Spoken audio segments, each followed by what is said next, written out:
ಅಯೋಧ್ಯೆಗೆ ಹೋಗ್ತಾರಂತೆ ಮಾಜಿ ಪ್ರಧಾನಿ ದೇವೇಗೌಡರು 22ನೇ ತಾರೀಕು ಬಾಲರಾಮನ ಪ್ರಾಣ ಪ್ರತಿಷ್ಠಾಪನೆಗೆ ಹೋಗ್ತೀನಿ ಅಂತ ದೊಡ್ಡಗೌಡರು ಹೇಳಿದ್ದಾರೆ.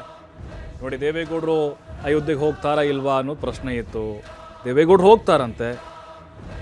ಮಾಜಿ ಪ್ರಧಾನಿಗಳು 22ನೇ ತಾರೀಕು ಬಾಲರಾಮನ ಪ್ರಾಣ ಪ್ರತಿಷ್ಠಾಪನೆಗೆ ಹೋಗ್ತೀನಿ ಅಂತ ಸ್ವತಃ ದೊಡ್ಡಗೌಡರು ಹೇಳಿದ್ದಾರೆ. ಆಹ್ವಾನ ಸಹಜವಾಗಿ ಇದೆ ಅವರಿಗೆ, ಮಾಜಿ ಪ್ರಧಾನಿಗಳು ಆಗಿದ್ದಾರೆ. ಹಾಗಾಗಿ ವಿಶೇಷ ವಿಮಾನದಲ್ಲಿ ಪತ್ನಿ ಸಮೇತ ಹೋಗ್ತೀನಿ. ನೋಡಿ, ವಿಶೇಷ ವಿಮಾನದಲ್ಲಿ ಅವತ್ತು ಅಯೋಧ್ಯೆಗೆ ತೆರಳ್ತಾ ಇದ್ದಾರೆ ಮಾಜಿ ಪ್ರಧಾನಿಗಳು.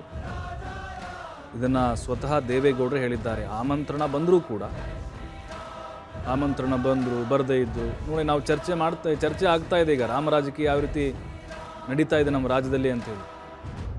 ಆದರೆ ಈಗ ಒಂದು ಪ್ರಶ್ನೆ,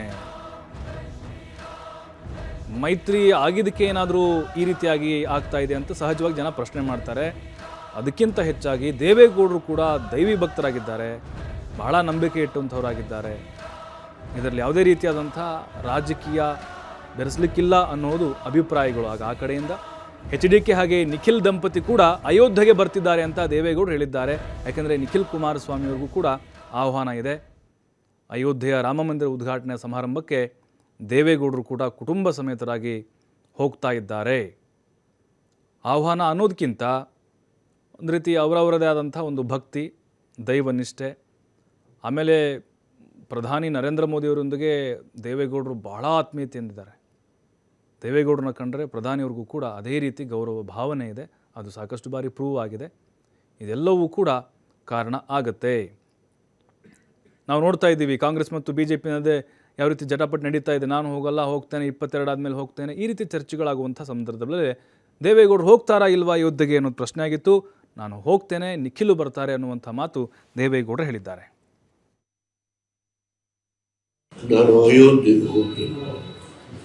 ನಾನು ನನ್ನ ಹೆಂಡತಿ ಕುಮಾರಸ್ವಾಮಿ ಹೆಂಡತಿ ನಿಖಿಲ್ ಕುಮಾರಸ್ವಾಮಿ ಇವರಿಗೆ ಇನ್ವಿಟೇಷನ್ ಕೊಟ್ಟಿದ್ದಾರೆ. ನಾನು ಹೋಗಿ 22 ಸಾಯಂಕಾಲೇ ಹೋಗ್ತೀನಿ.